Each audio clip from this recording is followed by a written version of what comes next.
Esta mañana vamos a continuar en Nehemías capítulo 1. Estoy asombrado realmente por todo lo que estoy aprendiendo. Yo personalmente de este libro, de este texto, de todo lo que Nehemías ha podido transmitir acerca de su propia relación con Dios, porque hay una relación tan profunda de Nehemías con Dios. Y fíjese usted que cuando leemos, por ejemplo, a los grandes héroes de la fe, Nehemías no aparece por ahí en las listas, ¿no? En Hebreos, que se habla de esa lista de hombres de fe, de mujeres de fe, aparece mucha gente, pero Nehemías no. Y Nehemías realmente fue un líder tremendo para Dios. En 52 días logró hacer lo que la gente no había podido hacer en años, reconstruir las murallas de Jerusalén. Pero no lo hizo solo, lo hizo con Dios. Lo hizo con Dios. Y eso es lo que nosotros nunca debemos perder de vista. Nosotros no podemos hacer las cosas a nuestra manera o con nuestras propias fuerzas, porque todos tenemos un límite, pero Dios no tiene límites. Así que cuando vamos en búsqueda de poder resolver problemas, de poder reconstruir matrimonios, de poder reconstruir nuestras vidas espirituales, siempre debemos ir a Dios. No lo podemos hacer solos, no podemos. Nehemías nos habla acerca de la importancia de reconstruir las murallas de Jerusalén. Claro, y usted puede pensar, bueno, ¿qué tiene que ver Jerusalén con nosotros? Pues tiene mucho que ver, porque al igual que Jerusalén tenía sus murallas en ruinas, muchos de nosotros podemos también tener nuestras murallas espirituales en ruinas. Algunos de nosotros a lo mejor hemos dejado entrar pecado a nuestra vida y eso ha deteriorado nuestra relación con Dios. Y eso implica que muchas cosas hoy día en nuestras vidas necesitan reconstruirse, reconstruir confianza en las relaciones. Muchos de los que estamos en la iglesia hemos venido a Dios con una vida llena de pecado, con una vida perdida, destruida en muchas situaciones que ni esperábamos caer muchos de nosotros. Pero hemos llegado algunos de nosotros con matrimonios disueltos, otros a punto de divorciarse. Otros han llegado el esposo primero y la mujer después, o la mujer primero, el esposo después. Otros han venido sus hijos y sus hijos han influenciado de tal manera que los padres han llegado a la iglesia, pero ninguno de nosotros ha llegado en perfecta santidad. Al contrario, todos hemos llegado heridos, devastados por una u otra situación, con los muros caídos a causa de nuestra propia negligencia. Fíjese que Ray Stedman, un predicador, menciona lo siguiente: la reconstrucción de los muros de Jerusalén simboliza un acto que todos los creyentes deben emprender. Dios nos llama a cada uno a reconstruir los muros de nuestra vida. En el Nuevo Testamento, la morada de Dios somos nosotros. Cuando reconstruimos los muros de nuestra vida espiritual, la protección y la fuerza de Dios se renuevan en nuestras vidas. Usted probablemente se habrá dado cuenta, como cristianos todos nosotros pecamos en algún momento de nuestra vida. Como se decía, no hay uno que sea perfecto. Hemos llegado heridos y hemos llegado incluso al cristianismo y hemos continuado algunos de nosotros teniendo debilidades y cayendo una y otra vez en las mismas tonterías que caíamos antes. Pero la verdad es que debido a eso es que requerimos urgentemente la protección y la fuerza de Dios para poder enfrentar todo lo que vivimos a diario.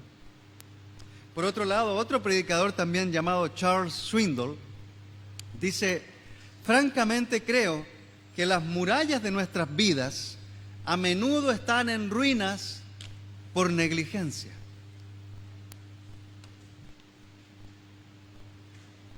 Por negligencia. Fíjese usted que muchos de nosotros, cristianos o no cristianos, por negligencia cometemos los errores que cometemos.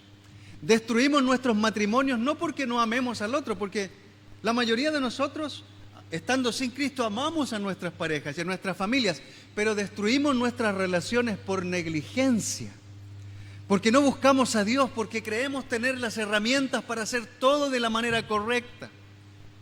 Usted sabrá, mi esposa y yo, y los ancianos aquí en la iglesia, y los pastores de grupos. Y probablemente muchos de los que estamos acá en el salón nos reunimos con parejas y nos reunimos con personas que están en búsqueda de Dios.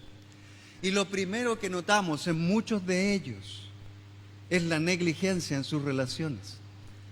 Cualquiera de nosotros, cristianos o no cristianos, llegamos a ser negligentes porque no nos aplicamos a buscar a Dios en primer lugar. Y preferimos buscar las cosas que creemos que son las correctas. Buscamos consejos en las personas que viven afuera. Buscamos consejos en personas que, de acuerdo a nuestro pensamiento, tienen más sabiduría que la que tiene Dios. Confiamos en la gente, pero descuidamos nuestra relación con Dios. Hasta el punto en que nos damos cuenta que hemos sido negligentes. Y después empezamos a culpar a Dios por lo que nos ha pasado. Empezamos a culpar al esposo por lo que ha pasado, a la esposa por lo que ha pasado, a los hijos, a los líderes de la iglesia, a la iglesia misma. Empezamos a culpar a todos en vez de reconocer que por falta nuestra hemos caído, hemos pecado, hemos errado en el camino. Así que estos hombres tienen mucha razón cuando dicen que debemos reconstruir los muros de nuestra vida. Y al mismo tiempo que por negligencia muchos de nosotros hemos destruido esos mismos muros. Así que Nehemías tiene un mensaje tremendamente actual para nuestra vida, para nuestras relaciones, para nuestra relación con Dios, para nuestras relaciones entre nosotros, para nuestras relaciones de matrimonio. Debemos, hermanos queridos, ir a las Escrituras y buscar la dirección de Dios. En primer lugar, como lo hizo Nehemías, y lo hemos visto la semana pasada, y esta también, para empezar a reconstruir lo que solamente con su ayuda podemos hacer. La semana pasada hablamos de 3 puntos muy importantes y en especial son cosas que debemos nosotros considerar en nuestra vida. Y yo le pido por favor que, si no recuerda lo que hablamos la semana pasada, por lo menos tome alguna nota, si es que tiene cómo tomar nota, en su teléfono, en un cuaderno. Yo sé que todos ustedes vienen aquí con la intención y el deseo de aprender y conocer más a Dios. Así que le pido por favor que vaya tomando nota y que considere las cosas que hablamos para que las pueda repasar en su día a día, en sus tiempos de discipulado, en sus charlas bíblicas y aún en su estudio personal.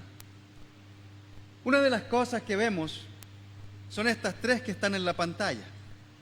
La semana pasada concluimos acerca de que Nehemías quiso saber de la situación de su pueblo. Leíamos en el capítulo 1, en los primeros versículos, que Nehemías recibió a su hermano que venía de Jerusalén y le preguntó, ¿qué pasa allá? Y él escuchó lo que estaba ocurriendo con las murallas de Jerusalén y lo que pasaba con el pueblo. Y la palabra clave aquí, ¿sabe cuál es?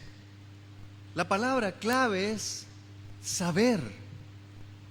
Nehemías quería saber. No quería saber cosas triviales, no quería conocer el color de la ropa, el dinero que tenían o la casa que se estaban construyendo. Él quería saber el estado, él quería conocer cómo estaba su gente. A Nehemías no le importó la distancia que había entre donde él vivía y Jerusalén, y había miles de kilómetros que los separaban.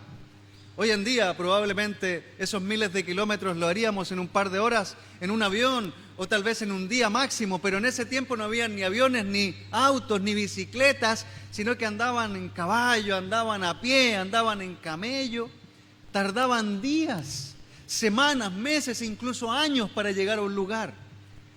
Y a Nehemías no le importaba la distancia, sino que él quería saber cómo estaba su pueblo. Y yo me pregunté anoche mientras repasaba esto, porque le confieso que estos 3 puntos que son un resumen de la lección pasada me quebrantaron profundamente el corazón.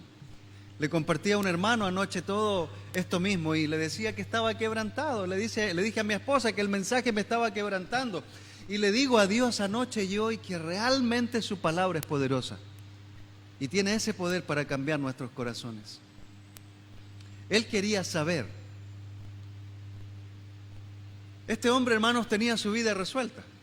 Si usted nota al finalizar el capítulo 1, él dice, en ese tiempo yo era copero del rey. Y uno, como le decía la semana pasada, un copero uno puede pensar es cualquier persona sin importancia, pero no. Era un hombre noble. Era alguien de confianza del rey. Tenía un buen trabajo, tenía un buen lugar para vivir, tenía la confianza del rey, tenía buen estatus social, se rozaba con personas que visitaban al rey, lo conocían en todos los lugares. Con todo eso, él podría haberse olvidado de su pueblo, él podría haber dicho, bueno, yo estoy bien, que se las arreglen ellos, como a veces nosotros decimos, ¿no? ¿Te falta plata para el micro? Pues arréglatela. Anda a trabajar, hace algo, flojo, perezoso. ¿Tienes problemas en tu casa? Pues es por tu culpa, trabaja, arréglatela solo. ¿Te falta qué comer? Es porque no quieres trabajar. Y lo primero que hacemos es juzgar lo que creemos que ocurre con los demás. Pero Nehemías no juzgó, Nehemías no criticó, Nehemías no reclamó en contra de los líderes del pueblo, Nehemías ni siquiera se sentó, ayunó y reclamó a Dios por lo que estaba pasando. No, Nehemías quiso saber. Y dígame usted, mi hermano y mi amigo querido, esta mañana, ¿cuánto tiempo tomamos nosotros todos los días para saber cómo están nuestros hermanos en el pueblo de Dios? Incluso en la mañana cuando llegamos aquí o antes de salir de aquí, porque algunos de nosotros llega la hora de salir de la iglesia, termina el servicio, parece que han tocado el timbre del colegio o la campana y salimos pero corriendo. Algunos se van antes incluso, ¿ah? De aquí se les ve. Algunos se van antes porque no quieren hablar con nadie. Yo no sé si es porque son egoístas o es porque tienen miedo de que alguien les invite a estudiar la Biblia o simplemente vienen a escuchar un sermón porque es lo que creen que necesitan para la semana. Pero ¿cuánto nos dedicamos, hermanos queridos, a saber? Hoy me senté en la mañana con una pareja de hermanos y después pude hablar con otra hermana que está sufriendo. Claro, estamos tan acostumbrados a ver las cosas que nos pasan como cosas normales. Estamos acostumbrados a sentir que los problemas son normales, que puedo vivir con una enfermedad sin tener que preocuparme de nada. Estamos tan acostumbrados a vivir cosas difíciles que de pronto solamente damos vuelta a la página y seguimos adelante. Pero hoy me senté a hablar con algunos y honestamente me ayudó tanto saber lo que estaba pasando con una familia, lo que está pasando con una hermana.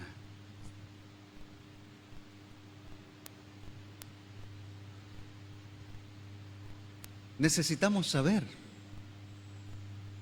cómo estamos, cómo está mi hermano, cómo está mi hermana. No solo veamos la cara, no solo veamos la ropa, no solo veamos que llega temprano el domingo. No, involucrémonos con ellos. Sentémonos a conversar. No se vaya hoy día, por favor, le ruego, no se vaya hoy día sin saber lo que pasa, por lo menos con el que está al lado de usted. Y el esposo o la esposa pueden preguntarse, yo no necesito hablar con este porque ya lo veo todos los días. Yo sé lo que le pasa a mi esposo, pero realmente lo sabe. En la semana sostiene conversaciones profundas con su esposo o su esposa para saber cómo él está, cómo ella está. ¿Usted sabe cómo está la relación que su esposo, su esposa, su hijo, su hija tienen con Dios? ¿Los escucha orar? ¿Los ve leer? ¿Les escucha al menos comentar lo que está aprendiendo en la palabra? ¿Los ha visto llorar quebrantados por Dios? Es muy diferente cuando miramos a alguien a cuando realmente nos interesamos en saber lo que pasa con ese alguien. Y Nehemías quería saber. Nehemías lo tenía todo, pero él quería saber. En segundo lugar, otra cosa que vimos la semana pasada es que Nehemías sintió el dolor de su pueblo. Y la palabra clave aquí es sentir. ¿Cuánto sentimos? ¿Cuánto realmente sentimos el dolor de nuestros hermanos? ¿Cuánto sentimos la alegría de nuestros hermanos? ¿Cuánto sentimos la frustración de nuestros hermanos? ¿Cuánto sentimos a diario por nuestros hermanos, por el pueblo de Dios? Porque nuevamente la superficialidad en nuestra vida es un mal que debemos atacar profundamente. Amado decía en la bienvenida, debemos luchar por nuestras familias, por nuestra esposa, por el esposo, por los hijos. Debemos luchar. Pero ¿cómo vamos a luchar si no sabemos lo que pasa con los demás? ¿Cómo vamos a luchar en oración si no sabemos lo que pasa con nuestros hermanos, nuestras hermanas, nuestros amigos que vienen a la iglesia? ¿Cómo vamos a luchar? ¿Cómo vamos a interceder? Nehemías intercedió por el pueblo. Un cristiano intercede por su pueblo, intercede por sus hermanos, intercede por su familia. ¿Cuánto realmente nosotros sentimos lo que pasa con los demás?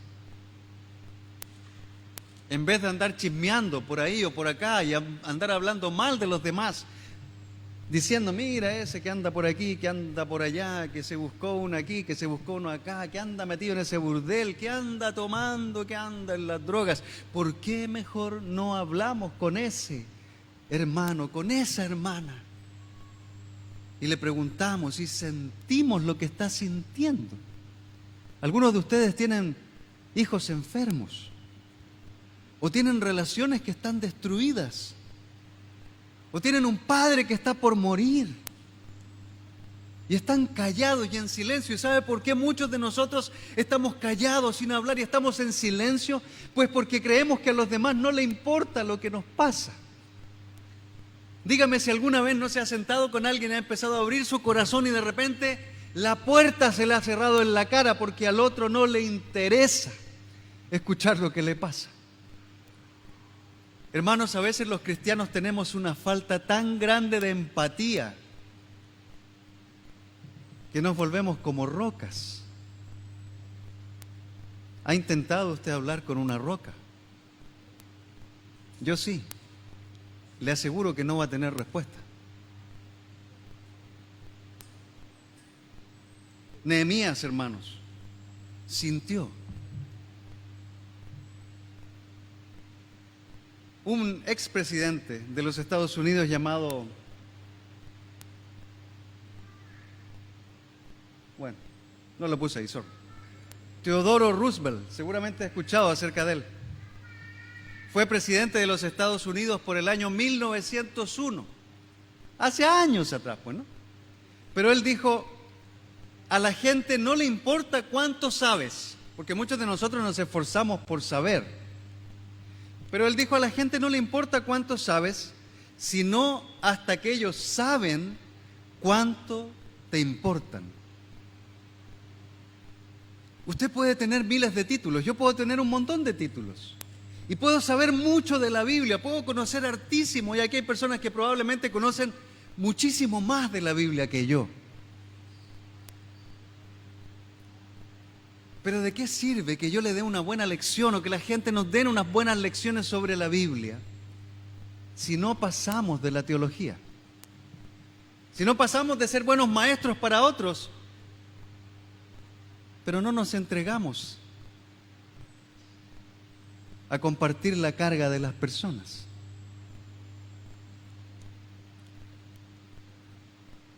Esto es una verdad para nosotros en la iglesia, hermanos.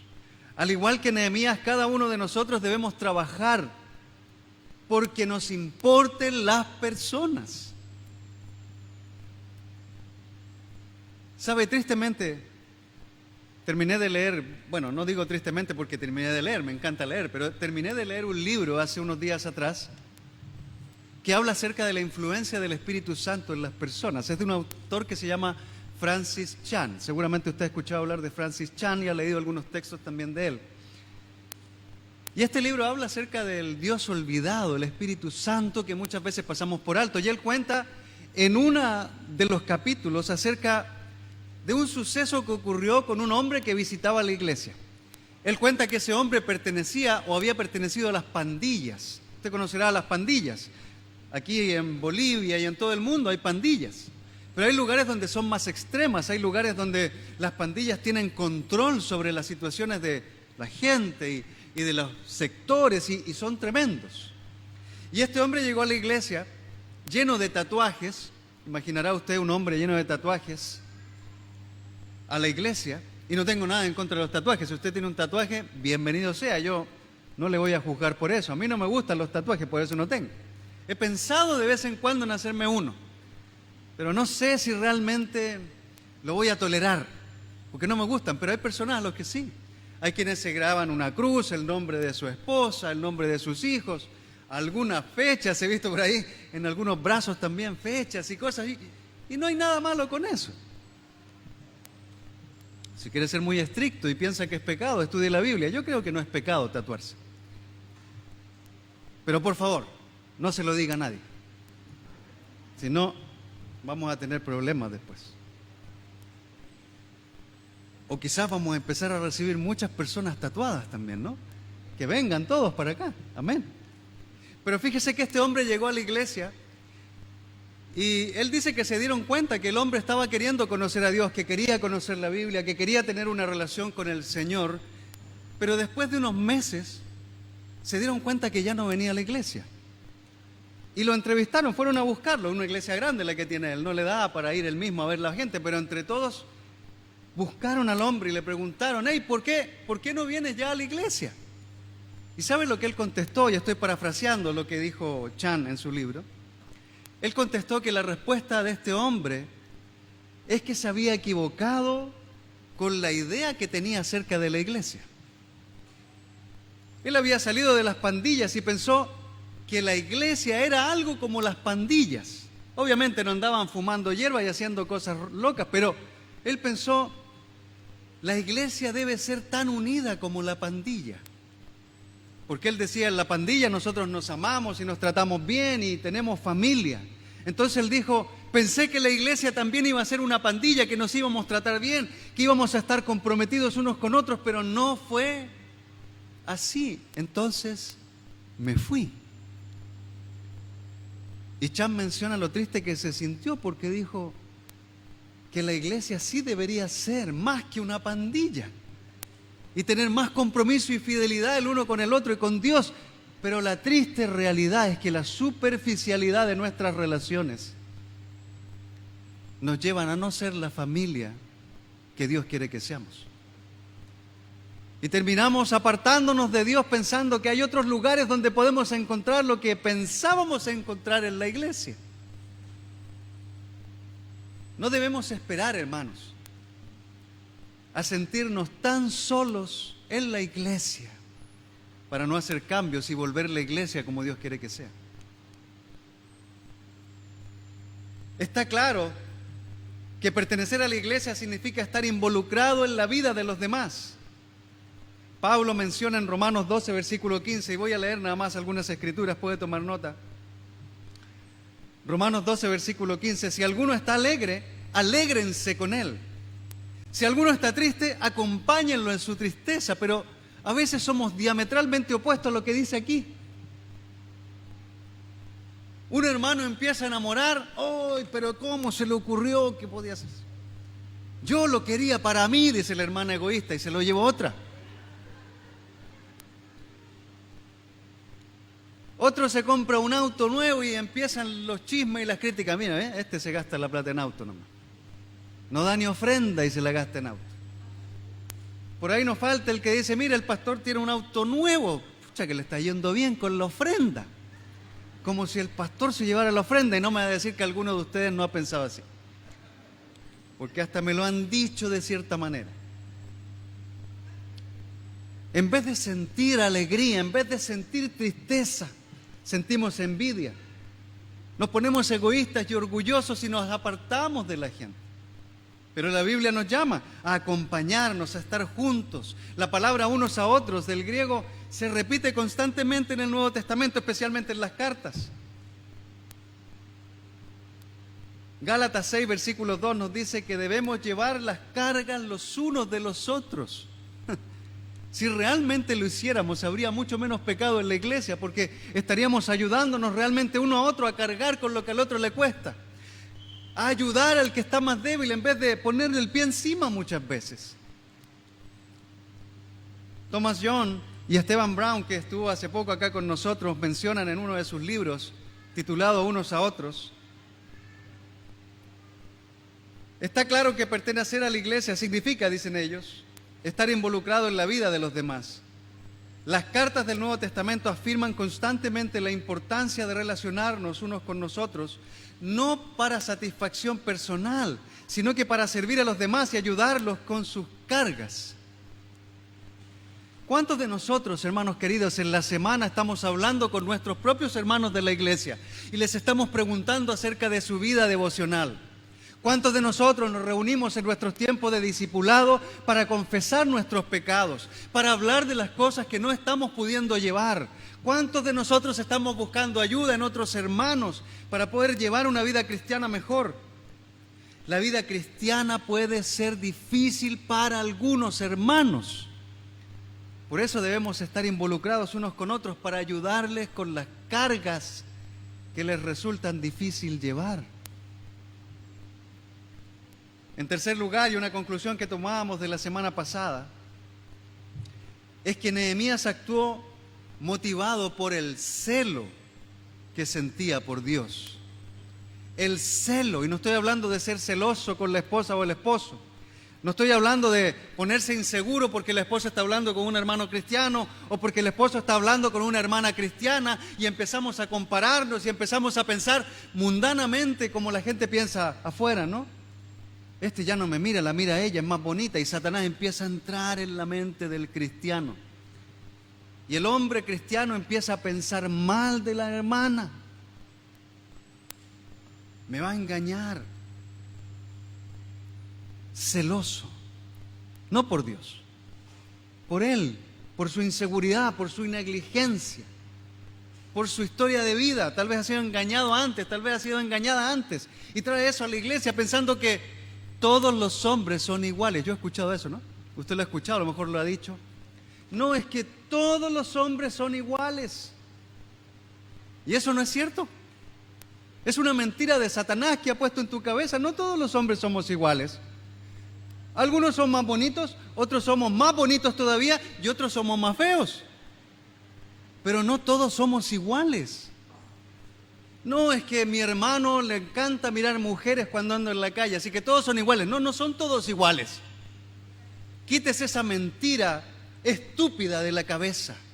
Si su esposo o su esposa es cristiana o cristiano, pues no es igual a los demás. Su esposa cristiana no es igual a las demás, no es igual a las de afuera, no es igual a la secretaria que engañó al jefe, que engañó a la esposa del otro.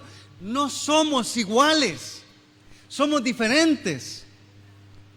Porque estamos con Dios. Así que quítese eso. Sea celoso o sea celosa, pero por Dios. La palabra clave aquí es celo. Actuar por celo hacia Dios. Nehemías actuó motivado por el celo que sentía por Dios. Él le dice a Dios en Nehemías capítulo 1, verso 11: somos tus siervos y nos complacemos en honrar tu nombre. Y sabe, esto me hizo llorar ayer cuando estaba leyendo y cuando estaba estudiando. Me puse a pensar, si realmente yo honrara a Dios en todo y con todo lo que hago, ¿cómo sería mi vida? Si lo primero que yo pensara cada mañana, cada tarde, cada noche fuera en honrar a Dios, ¿cómo sería mi vida? ¿Cómo sería mi matrimonio de mejor? ¿Cómo serían nuestras relaciones? ¿Cómo seríamos en el trabajo? Si en vez de estar mirando al otro, miráramos a Dios en primer lugar. ¿Cómo sería nuestro matrimonio si en vez de mirar los errores del esposo, miráramos la perfección de Cristo primero? Y honráramos a Dios en primer lugar. Literalmente, Nehemías le dice a Dios que se deleita en reverenciar su nombre. Hermano y hermana, para reflexionar nada más, no te sientas acusado porque yo no he venido a acusar a nadie. El primero acusado soy yo, si es que entramos en juicio.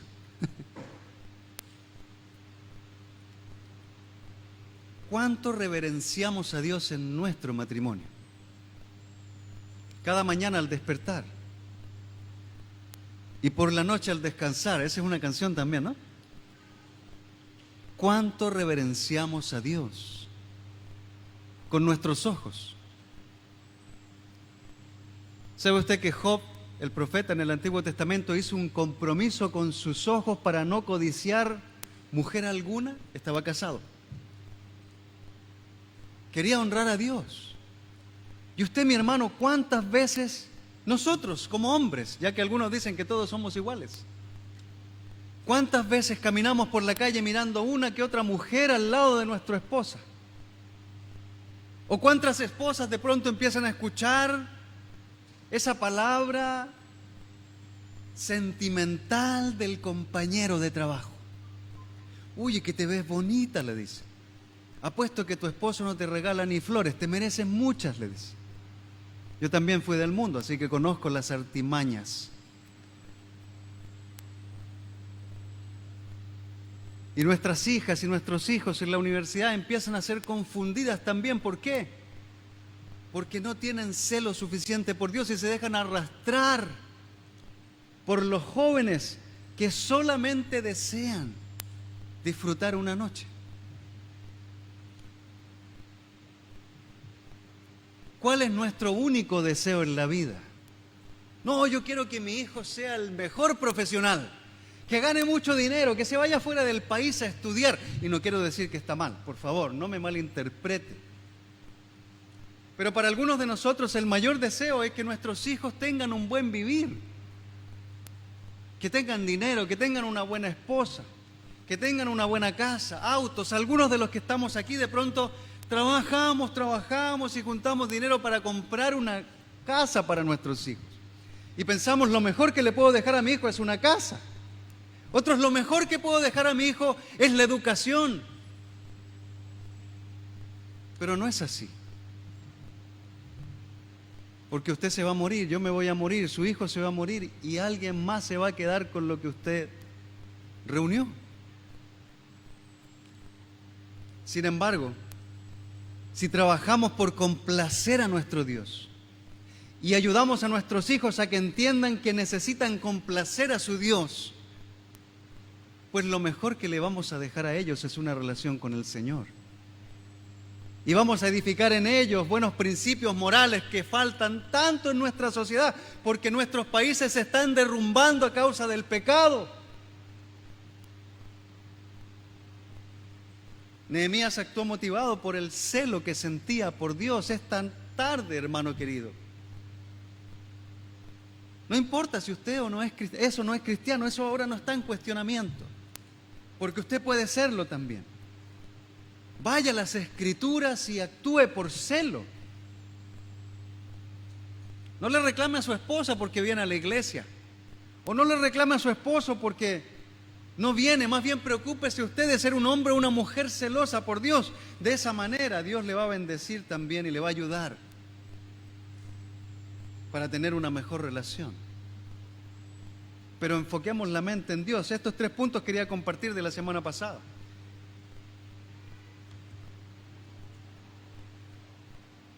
Estas son las 3 cosas que no debemos olvidar. Además deben servirnos para examen personal. Debemos examinarnos cada día. Todos debemos hacer una evaluación personal de nuestra relación con Dios y preguntarnos, ¿cuánto le amamos? ¿Cuánto le conocemos? Porque algunos podemos decir, yo amo mucho a Dios, pero realmente ni siquiera hago algo por Él. Amo tanto a Dios, pero ni siquiera asisto a las reuniones. Debemos preguntarnos cuánto le amamos realmente, pensando en cuánto nos interesa su pueblo. Podemos medir cuánto amamos a Dios, considerando cuánto amamos a su pueblo. Porque el que dice que ama a Dios pero odia a su hermano es un mentiroso, nos dice Juan en una de sus cartas. Así que, si decimos que amamos a Dios, debemos amar a nuestros hermanos. Y eso implica querer saber cómo están, sentir el dolor y la alegría, actuar por celo delante de Dios. Nehemías era un hombre de Dios.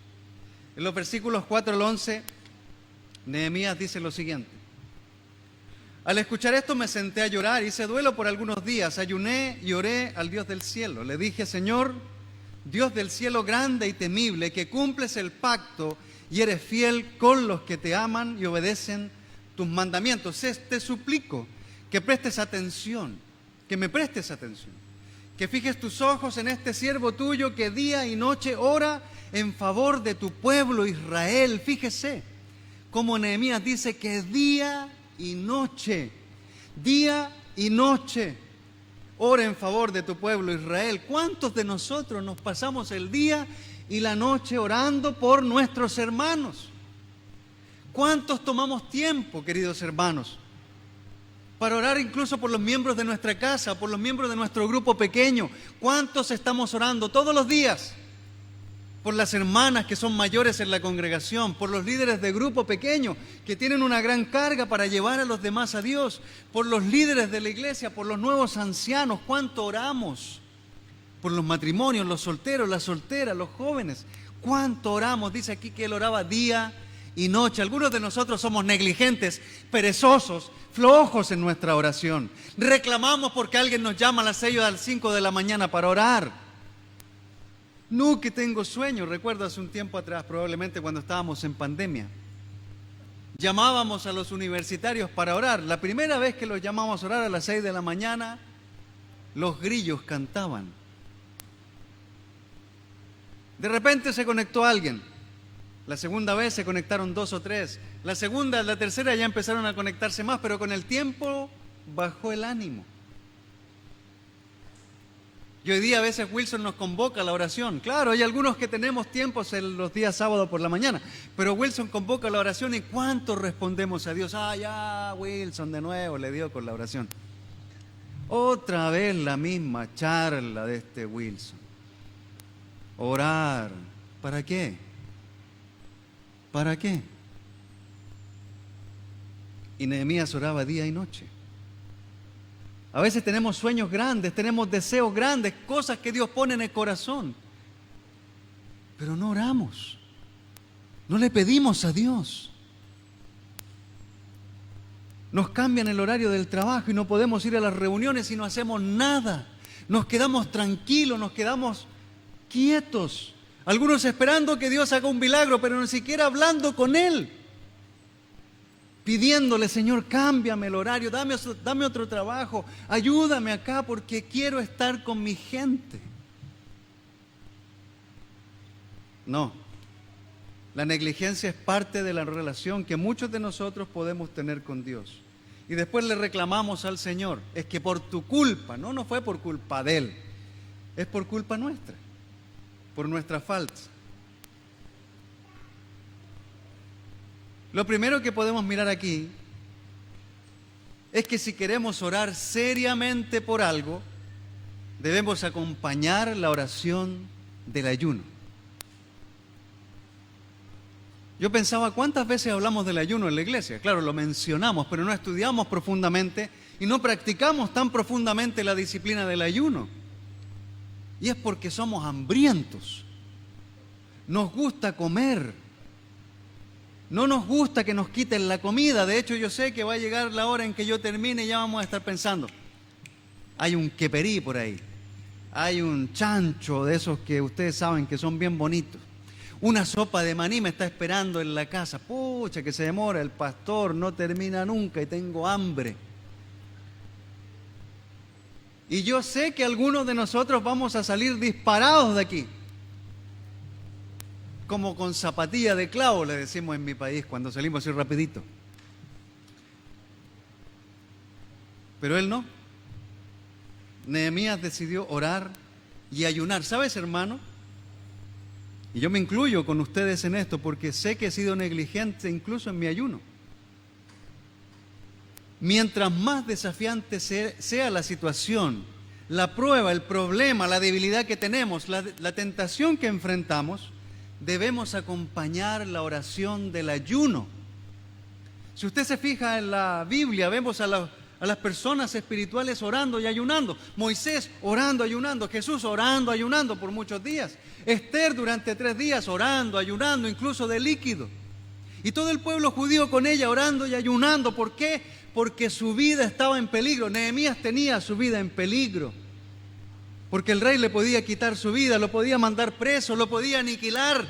Y él necesitó orar y ayunar. Ayunar no es abstenerse solamente del alimento, porque uno dice, bueno, nos toca ayunar, hoy día no como, ya, y hacemos cálculo. A ver, hoy día voy a comer harto, porque mañana ayuno, entonces voy a preparar el estómago para que esté listo. ¿O sabe qué? Voy a ayunar mañana todos los sólidos, así que alguien hace un queperí con arroz, una sopa de maní, la mete en la juguera, la licuadora y se toma el líquido. O sea, ayuné comida dura, no ayunó nada realmente. Tenemos una hermana en otro país, no voy a mencionar su nombre ni de dónde es. Pero una vez tocó ayunar y en nuestro país tenemos una sopa que se llama cazuela. La cazuela tiene papa, tiene zapallo amarillo, tiene maíz, choclo, tiene un trozo grande de carne de vaca o de pollo, ya le dio hambre, le estoy dando un impulso. Y se presentó un ayuno, pues, y no había que comer. Entonces, la hermana dijo que no iba a comer. Se iba a abstener de los alimentos sólidos, pero ¿sabe lo que hizo? Agarró la cazuela, la metió en la licuadora, la licuó y la hizo un batido. Y se tomó la cazuela, fíjese. Bueno, entendió que el ayuno era eso. Pero mientras más desafiante es la situación, debemos acompañar la oración con el ayuno.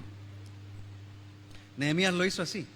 No voy a entrar tan profundo aquí, pero incluso el apóstol Pablo, cuando iba de camino a Damasco y se encontró con Jesús, estuvo días ayunando y orando. Cuando los discípulos tenían que tomar decisiones importantes en el liderazgo, como mandar misioneros, oraban y ayunaban. Hermanos, nosotros hablamos más de la ofrenda que del ayuno.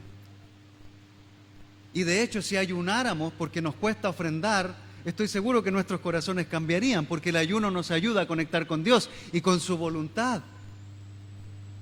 Criticamos cuando las cosas no andan bien, pero deberíamos orar y ayunar para que Dios cambie nuestros corazones, porque las cosas se presentan difíciles algunas veces. Yo les hablaba de una hermana que hace unas semanas atrás decidió hablar con su jefa para que le cambiaran el turno básicamente en su trabajo, porque no podía venir a la iglesia y Dios la bendijo y se lo cambiaron y ahora ella puede venir a las reuniones.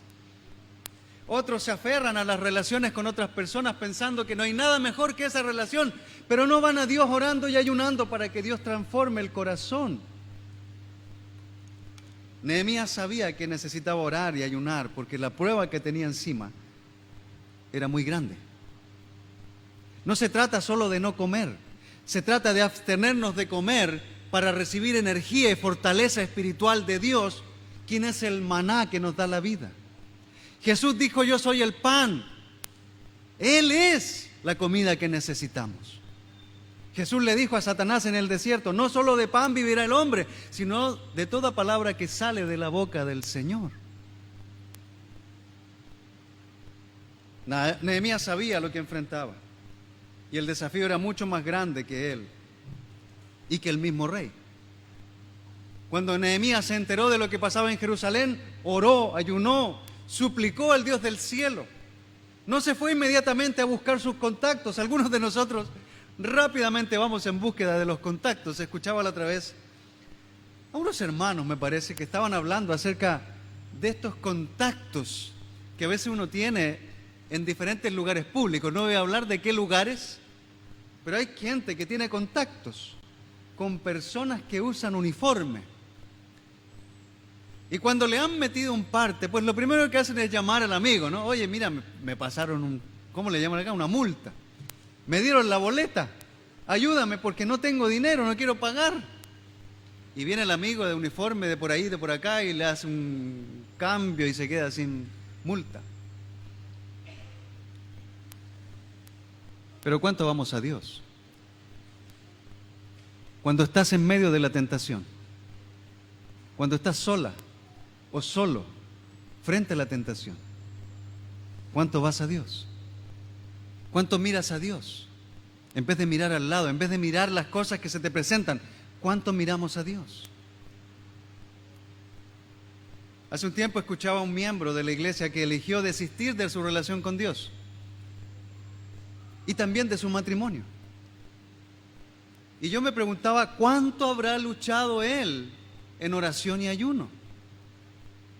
Porque cuando luchamos en oración y ayuno, estoy seguro que Dios nos ayuda a tener fortaleza aún en las situaciones que no sabemos cómo resolver. Y matrimonios se restauran, familias se restauran, iglesias se restauran cuando vamos a Dios en oración y ayuno, porque Dios llena nuestro corazón de lo que necesitamos. Hermanos, se me va el tiempo y no quiero dejar de decir lo que tengo que decir. La oración de Nehemías, hermanos queridos, es tan fuerte. Voy a dar un barniz nada más de algunas cosas y después te puede leer mi sermón cuando se lo manden los líderes de grupo. Lo primero que vemos en la oración de Nehemías es que Nehemías conocía a su Dios. Nehemías conocía a su Dios. Ahora, ¿cuánto conocemos a nuestro Dios? Algunos de nosotros podemos saber algo acerca de Dios. Algunos de nosotros conocemos algunas cosas sobre la santidad de Dios, sobre el amor de Dios, sobre el carácter de Dios, pero ¿cuánto conocemos a Dios? Algunos de ustedes conocen algunas cosas de mí, pero ¿cuánto me conocen realmente? ¿Cuántos me conocen realmente, profundamente? ¿Cuántos me han visto llorar, frustrado, amargado, crítico, en pecado, levantándome de ahí de la lucha? Aparte de Dios, mi esposa es la única que me conoce así. ¿Cuánto conocemos realmente a Dios? Si no estamos cerca de Dios, no le conocemos. A Dios se le puede conocer teológicamente, es decir, con la mente. Y es importante estudiar la Biblia, estudiar a Dios, conocer a Dios desde el punto de vista de la Biblia, para que nadie nos engañe acerca de quién es Dios. Pero también es importante conocer a Dios por medio de la experiencia, por medio de la vida diaria, cómo actúa Él, cómo vive Él, cómo trabaja Él, cómo hace las cosas. No podemos conocer a Dios si no leemos la Biblia.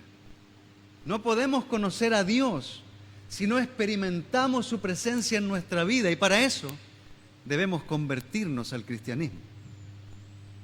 Debemos ser discípulos, arrepentirnos de nuestro pecado, bautizarnos para el perdón de esos, recibir el don del Espíritu Santo y tener todo lo que Dios nos da después del bautismo.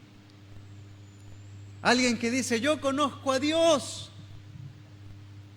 porque voy los domingos en la mañana a la iglesia, pues no conoce a Dios. Usted conoce un grupo de personas probablemente, pero no conoce a Dios. Es importante pasar tiempo con Dios. Nehemías sabía quién era Dios. Él le llama a Dios grande y terrible, pero al mismo tiempo Dios fiel. Debemos siempre recordar, hermanos, que Dios es todopoderoso y que nos puede asustar estar en su presencia. ¿Cuántas veces en nuestras oraciones hemos sentido temor de Dios? A veces le hablamos a Dios como si fuera un compañero de trabajo. Para otros Dios es un logotipo pegado en la parte trasera del auto. ¿Quién es Dios para nosotros? Porque para Nehemías era Dios grande y terrible, pero fiel y que cumple sus promesas.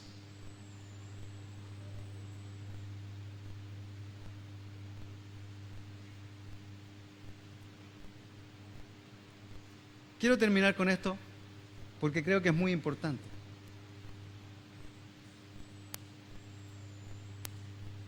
Hay 5 rasgos que muestran que una persona conoce a Dios. He leído un libro que se llama En búsqueda del conocimiento de Dios, de un autor que se llama J.I. Packer, un libro grande, bien profundo, que habla principalmente de la vida de Daniel,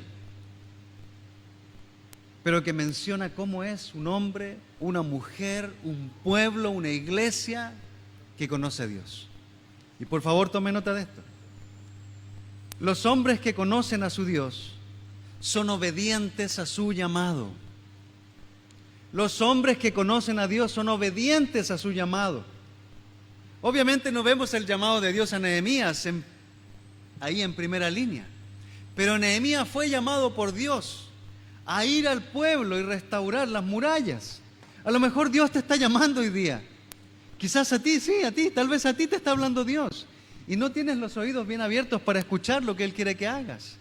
Tal vez a ti te llamó a convertirte hoy día. Tal vez te está llamando a arrepentirte de tus faltas, de tus pecados y a volverte un cristiano. Quizás te ha llamado a recomprometerte más, a dar más para su reino. A lo mejor te está llamando para servir en las misiones. Dios no perdona excusas, hermanos. Perdona pecados. No podemos dar excusas a Dios cuando escuchamos el llamado. Dios nos ha llamado. Y cuando escuchamos su llamado debemos ser obedientes. Obedientes. Los hombres que conocen a su Dios, antes que cualquier cosa, son hombres de oración. Hombres de oración, gente que ora, que habla con su Dios. Lo vemos en Nehemías y lo vemos en muchos otros grandes personajes de la Biblia. Nosotros debemos volver a poner en práctica profundamente la oración. Nehemías fue alguien que suplicó a Dios, no repitió cosas como a veces escuchamos. No fue alguien que repetía y repetía y repetía lo mismo. No, Nehemías suplicó, clamó, le habló a Dios acerca de lo que estaba pasando. Consideró profundamente con quién hablaba. Nehemías fue intenso al momento de orar. No simplemente le habló un par de cositas a Dios y se quedó con las ganas. O le pasó la pelota a Dios. No fue así. Nehemías fue intenso. Se entregó a la oración y al ayuno. Fue honesto al hablar porque confesó su pecado. Confesó el pecado del pueblo, se hizo uno. Algunos de nosotros somos bien cobardes para hablar de nuestras faltas.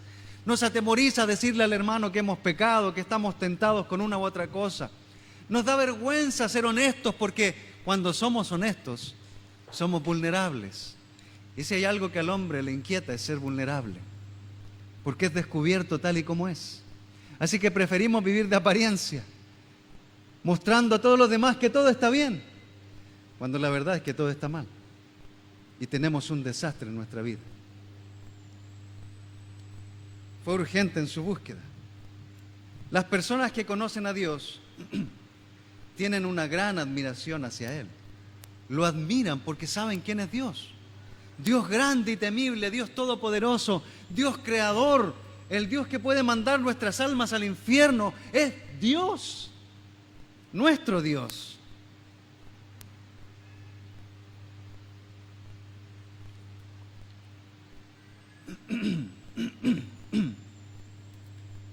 Quienes conocen a su Dios son personas valientes, no son cobardes que retroceden, se cansan, dejan de luchar, no. Hermanos, los cristianos y las cristianas somos valientes. Cuesta levantarse del barro cuando has pecado, pero una vez que te levantas y sigues caminando, aprendes que Dios te da una nueva oportunidad, que te ama profundamente. Hay que ser valiente para ser cristiano. Por último, los que conocen a Dios tienen paz en el corazón. Si usted no tiene paz en el corazón, probablemente no conoce a su Dios. Porque su Dios, nuestro Dios, está dispuesto a escucharnos, a abrirnos los brazos en cualquier situación. Cuando hemos pecado y cuando no. Podemos acercarnos al trono de la gracia y recibir misericordia en el momento en que más lo necesitamos. Hermanos, el pueblo que conoce a su Dios se esforzará y actuará. No se quedará quieto sin hacer nada, mirando como todos los demás hacen algo.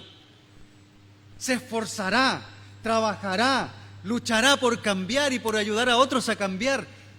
Será influenciado por el Espíritu Santo, mostrará su vida a los demás. No se quedará cubierto por una caja,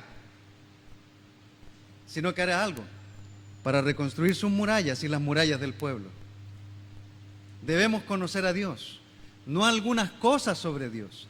Debemos conocer nuestra posición delante de Dios y no ponernos por encima de Él. Debemos alinearnos con Dios para entender cuál es su llamado para nosotros. Debemos ser hombres y mujeres de oración y acompañar con ayuno cuando las cosas se pongan difíciles. Debemos ser personas valientes que toman desafíos espirituales y trabajan para llevar adelante los desafíos que Dios tiene en nuestra vida. Hermanos, para reconstruir las murallas no debemos desfallecer, no debemos bajar los brazos, no debemos nunca dejar de luchar, porque si lo hacemos, tendremos paz en nuestro corazón y Dios acompañándonos por siempre. Que Dios te bendiga, que tengas una buena tarde. Y por favor, no te vayas antes de conocer a alguien aquí.